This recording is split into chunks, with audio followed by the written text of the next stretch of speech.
Assalamualaikum warahmatullahi wabarakatuh. Perkenalkan, saya Umi Hafiza SPD MSI, CGP Angkatan 11 Kota Pekanbaru.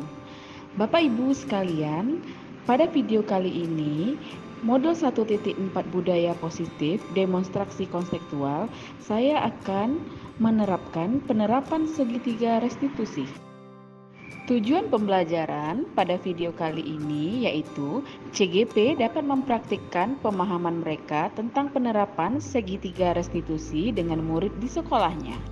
Dalam dunia pendidikan, kita dapat melakukan disiplin diri kepada peserta didik melalui segitiga restitusi. Jika peserta didik tersebut melakukan pelanggaran keyakinan dan kesepakatan kelas. Segitiga restitusi adalah proses menciptakan kondisi bagi peserta didik untuk memperbaiki kesalahan mereka, sehingga mereka bisa kembali pada kelompok mereka dengan karakter yang lebih kuat. Melalui restitusi, kita dapat membantu peserta didik menjadi lebih memiliki tujuan, disiplin positif, serta memulihkan dirinya setelah berbuat salah. Penekanannya bukanlah pada bagaimana berperilaku untuk menyenangkan orang lain atau menghindari ketidaknyamanan, namun tujuannya adalah menjadi orang yang menghargai nilai-nilai kebajikan yang mereka pegang. Ada 3 langkah dalam segitiga restitusi. Yang pertama, menstabilkan identitas. Jika anak berbuat salah, maka ada kebutuhan dasar mereka yang tidak terpenuhi. Bagian dasar segitiga restitusi memiliki tujuan untuk merubah orang yang gagal karena telah berbuat kesalahan menjadi orang yang sukses. Yang kedua, validasi tindakan yang salah. Pada langkah kedua ini, kita harus memahami dan menemukan kebutuhan dasar yang mendasari tindakan anak berbuat kesalahan. Menurut teori kontrol, semua tindakan manusia, baik atau buruk, pasti memiliki maksud tujuan tertentu. Yang ketiga, menanyakan keyakinan. Teori kontrol ini menyatakan bahwa kita pada dasarnya termotivasi secara internal. Ketika langkah 1 dan langkah 2 sukses dilakukan, maka anak akan siap untuk dihubungkan dengan nilai-nilai yang dia percaya dan berpindah menjadi orang yang dia inginkan. Penting menanyakan ke anak tentang kehidupan ke depannya yang dia inginkan. Kasus 1.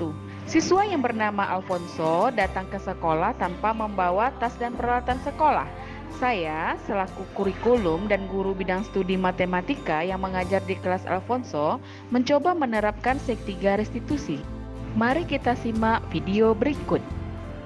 Ya, Alfonsus. Sebelumnya terima kasih Alfonsus sudah bersedia hadir menemani Ibu ya. Ibu mau nanyakan sama Alfonsus. Kira-kira Ibu mau manggil Alfonsus nih? Alfonsus tahu nggak kenapa dipanggil? Dipanggil ke ruangan Ibu untuk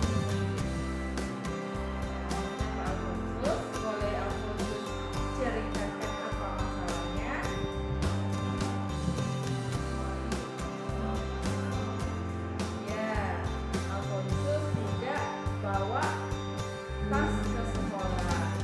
Nah, sekarang Ibu mau tanya Alfonsus.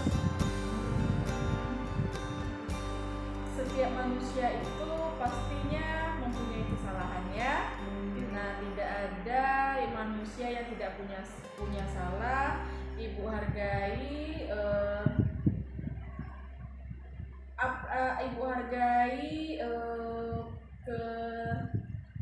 keberanian Alfonsus untuk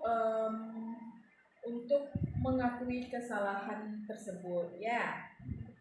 Nah, kira-kira Ibu nanya kenapa sih Alfonsus berbuat demikian? Saya ingin pengetahuan saya, jadi bawa ujian di rumah pakai tas pakai plastik terus katanya untuk sana ada yang untuk pulang karena rasa ketinggalan Kira-kira dengan nggak bawa tas dan buku ke sekolah itu tindakan Alfonsus itu benar atau salah? Salah. Nah, kira-kira untuk kedepannya bagaimana? Apakah Alfonsus ingin melanjutkan kesalahan yang sama atau bagaimana? Tidak. Jadi Alfonso sudah bagaimana? Bagaimana? Jadi kedepannya bagaimana? Oh, tidak boleh begitu lagi. Kita kan ada kesepakatan kelas ya. Sebelumnya kan kita tulis tuh. Nah, salah satunya adalah kemarin itu membawa atribut sekolah. Atribut sekolah itu berisi tas dan buku pelajaran. Kedepannya Ibu harap Alfonsus bisa membawa tas dan buku sesuai dengan pelajaran yang ada pada hari dia. Nah, mudah-mudahan kedepannya ada perubahan. Jadi setiap apa yang dilakukan itu ada evaluasinya, jangan diulang lagi ya. Kira-kira bagaimana perasaan Alfonsus nih setelah ibu tanyakan seperti ini nih, gimana? Apakah senang sudah mendapatkan arahan atau bagaimana? Oke, terima kasih Alfonsus. Ibu harap kedepannya Alfonsus bisa berubah ke arah yang lebih baik ya. Oke, terima kasih Alfonsus. Kasus 2. Siswa yang bernama Giova, Jeki, dan Sakti memanjat pagar sekolah untuk membeli makanan di luar sekolah tanpa meminta izin terlebih dahulu kepada guru piket dan satpam. Saya, selaku guru mereka yang mengajar bidang studi matematika di kelas, mencoba menerapkan segitiga restitusi. Assalamualaikum warahmatullahi wabarakatuh. Waalaikumsalam. Nah, terima kasih Ibu ucapkan kepada Giova, Jeki, dan Sakti. Sudah makan siang? Sudah, alhamdulillah. Nah, pertanyaan Ibu pertama, tahu kenapa Ibu panggil ke sini?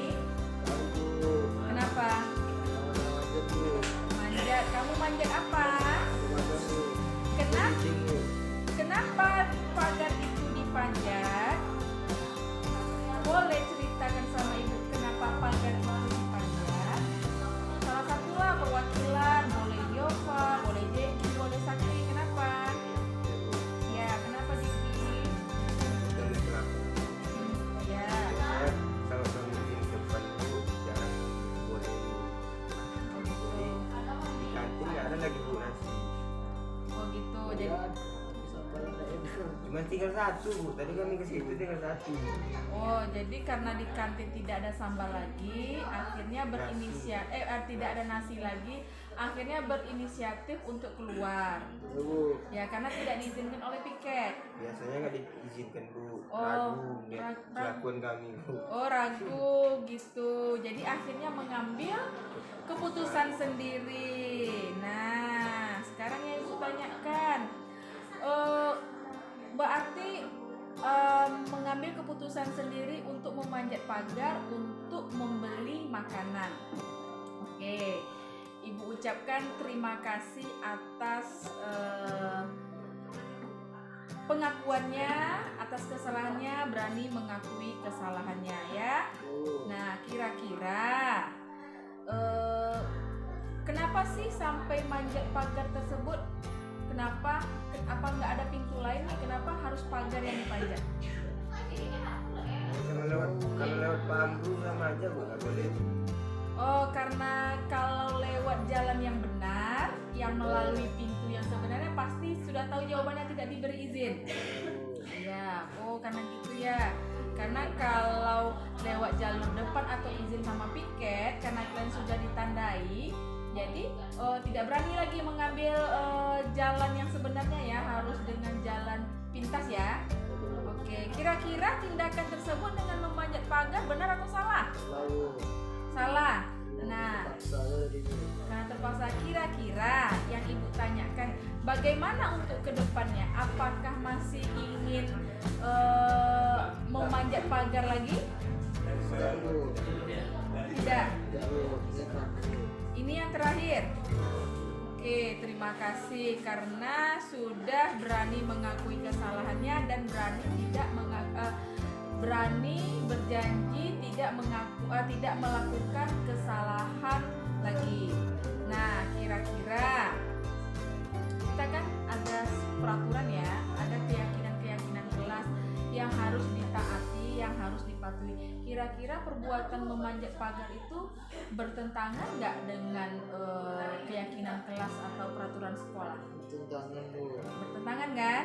Nah, jadi kedepannya ibu harapkan tidak berbuat lagi hal-hal yang tidak baik tersebut. Mudah-mudahan Yova, Jeki, dan Sakti ada perubahannya ya.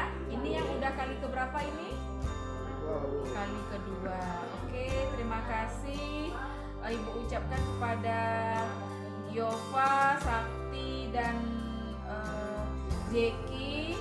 Ibu dengan senang hati membantu nanti. Kalau ada apa-apa boleh tanyakan sama ibu ya. Misalnya, Bu, kami mau beli nasi, misalnya apa izin, boleh nanti minta tolong sama ibu ya. Ya, nanti biar ibu bantu. Oke. Ya, terima kasih. Ibu ucapkan assalamualaikum warahmatullahi wabarakatuh. Dari kasus 1 dan 2 dapat kita pahami bahwa dalam menyelesaikan masalah kita harus melibatkan peserta didik agar disiplin positif tumbuh dari dalam diri anak itu sendiri, tidak ada paksaan dan tidak ada hukuman. Demikianlah praktik segitiga restitusi budaya positif yang sudah kita saksikan bersama. Semoga bermanfaat bagi kita semua. Salam guru penggerak, tergerak, bergerak, menggerakkan.